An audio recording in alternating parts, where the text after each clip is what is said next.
Tara na't umuwi sa Alaga ngayong Pasko with this traditional Pinoy recipe na may unique twist. No Christmas dinner is complete without lumpia. But let's make it more indulgent. Tutal, Pasko naman! Let's make Sisig Lumpia. We're using frozen sisig for this recipe, tapos dagdagan na lang natin ng mga pampalasa.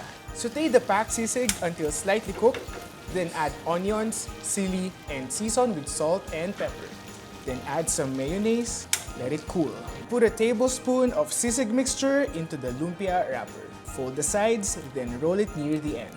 Brush egg white at the end of the wrapper, roll further to seal it, just like making lumpiang Shanghai. Pro tip, pwede ninyong doblehin ng lumpia wrapper to secure the sisig better. Deep fry till golden brown.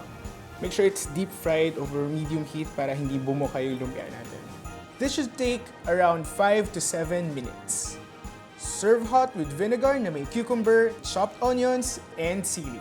You can also add a bit of sugar. If you want to make them in advance, you can put them in a plastic container and store inside the freezer. Let's try our lumpia sisig.